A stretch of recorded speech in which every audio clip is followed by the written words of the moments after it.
আপনাদের নমিনেশন, সেই কাঙ্ক্ষিত নমিনেশন আপনাদের কাছেই থাকবে, সুমন সাহেবের নামেই থাকবে। প্রথমেই আমি স্মরণ করছি সেই শহীদদের, যাদের আত্মত্যাগে, যাদের রক্তের বিনিময়ে আজকে আমরা এখানে উপস্থিত হয়েছি স্বাধীন দেশে দ্বিতীয়বারের মতো স্বাধীন মত প্রকাশের জন্য। হাজার হাজার ছাত্র জনতা শহীদ হয়েছে।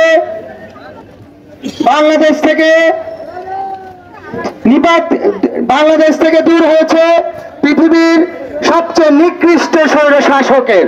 17 বছরে আমাদের 60 লক্ষ বিএনপির নেতাকর্মী হামলা এবং মামলার শিকার হয়েছে। হাজার হাজার বিএনপির নেতাকর্মী গুম খুনের শিকার হয়েছে।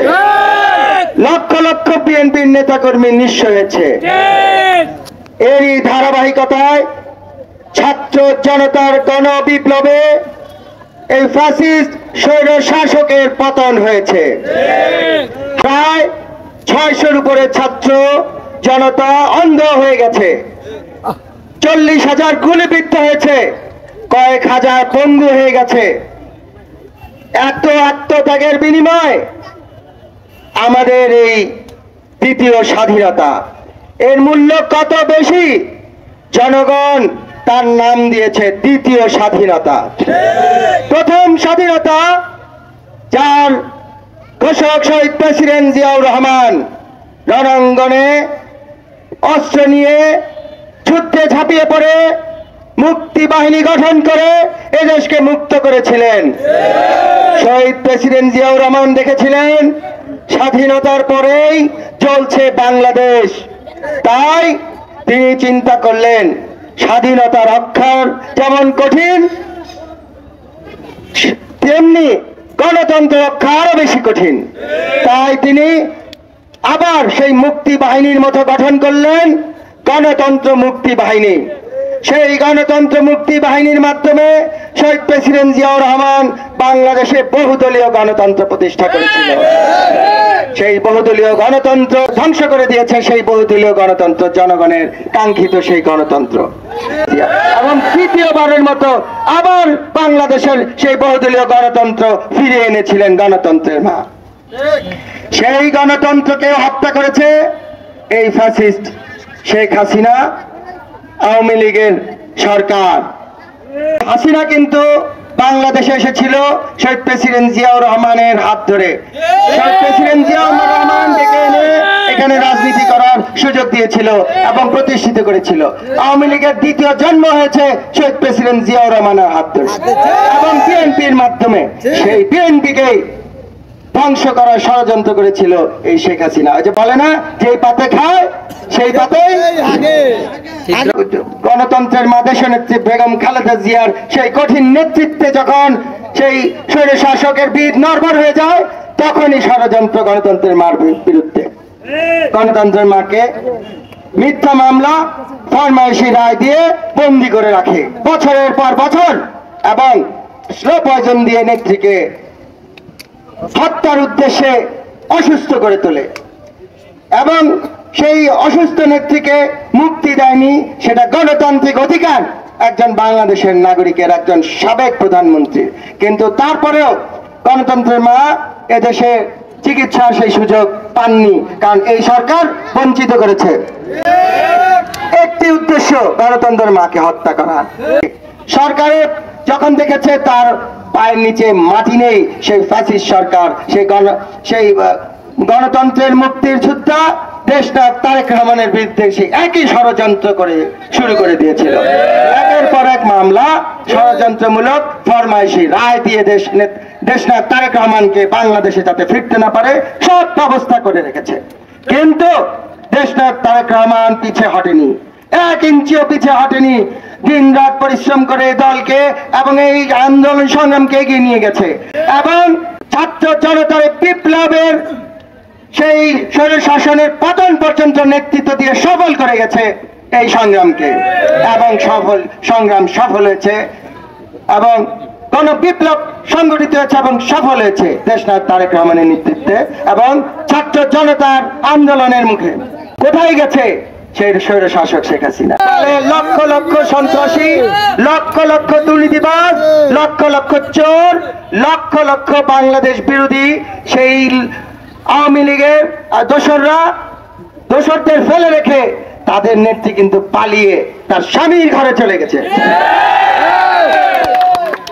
স্বামী স্ত্রী, এটা কি বিএনপি বা বাংলাদেশের মানুষ বলেছে?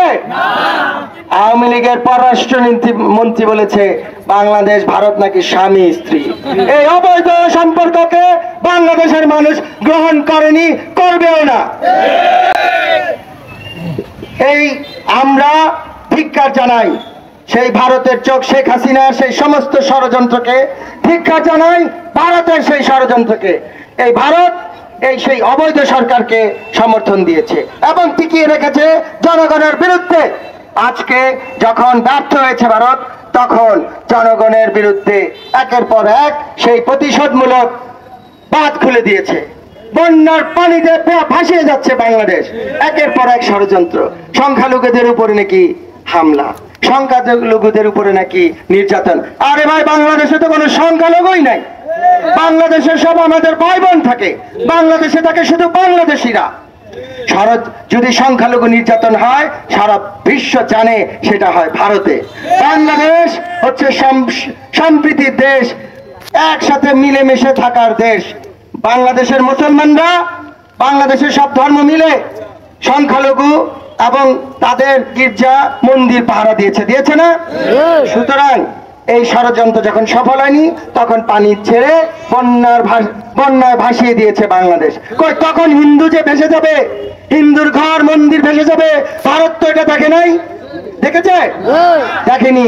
এটি শুধু তাদের বাংলাদেশের মানুষের উপরে তাদের ক্রোধ, কারণ দাবিয়ে রাখতে পারছে না।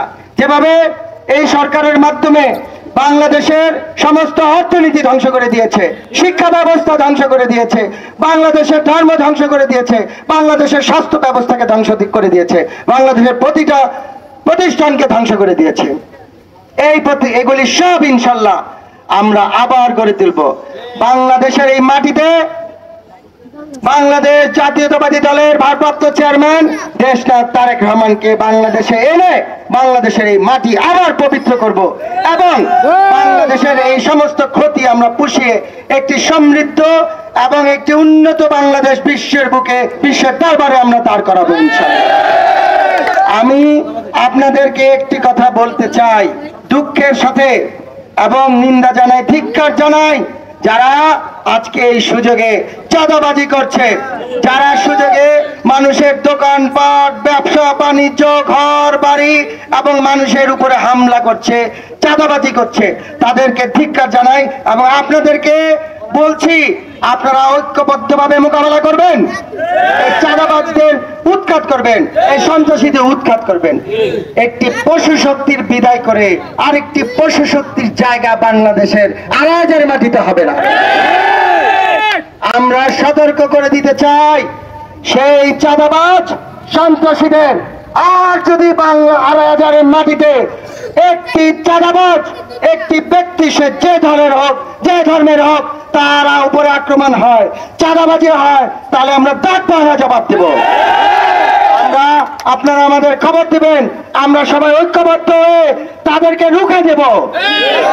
২৫০০ মানুষ শান্তি প্রিয়, ২৫০০ মানুষ জনকল্যাণমূলক কাজে বিশ্বাসী, ২৫০০ বিএনপি জনকল্যাণের কাজ ছাড়া কিছু জানে না। আমরা দেখেছি একটি গোষ্ঠী বিএনপির নাম দিয়ে বা বিএনপির নাম ব্যবহার করে হয়তোবা করতে পারে, বা এটি আওয়ামী লীগের লোক এবং আওয়ামী লীগের সে প্রেতাত্মারা বিএনপিকে বদনাম করার জন্য এগুলি করছে। আমরা তাদেরকে সতর্ক করে দিচ্ছি এবং আপনারা নিশ্চিত থাকেন, আমি আপনাদের কথা দিচ্ছি, আপনাদের বদরুজ্জামান খত্রু সাহেব, আপনাদের প্রাণপ্রিয় নেতা, যেভাবে এই বলেছিলেন, আমার মনে আছে সবসময় বলতেন যে আপনাদের গোপালদি হচ্ছে মরহুম বদরুজ্জামান খত্রু সাহেবের ঘাঁটি, হ্যাঁ, মরহুম বদরুজ্জামান খত্রু সাহেবের মাটি। আমিও বলছি এই গোপালদির মাটি ঘাটি বিএনপির ঘাটি এবং সুমন সাহেবের ঘাটি, সুমন সাহেবের মাটি। আমি আপনাদের কথা দিচ্ছি, যেভাবে মরহুম বদরুজ্জামান খসরু সাহেব এই ২৫০০-এ সততা, নীতি, আদর্শ, মূল্যবোধের সাথে রাজনীতি করেছেন, ঠিক আমিও আপনাদের সাথে সততা, নীতি, আদর্শের সাথে আপনাদের পাশে থাকবো, আপনাদের দুঃখে সুখে পাশে থাকবো। আপনাদের বিপদে যেমন ১৭ বছর ফেলে যায় নাই, আগামী দিনেও মৃত্যুর আগ পর্যন্ত আপনাদের সাথে থাকবো। আপনাদের কথা দিচ্ছি, আপনাদের নমিনেশন, সেই কাঙ্ক্ষিত নমিনেশন আপনাদের কাছেই থাকবে, সুমন সাহেবের নামেই থাকবে।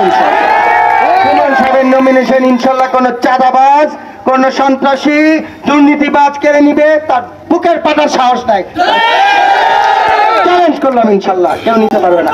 আপনাদের নমিনেশন ইনশাল্লাহ আপনাদের হাতে সুমন সাহেবের নামেই থাকবে। আপনারা শুধু আপনাদের ঐক্য এবং একতা ধরে রাখবেন।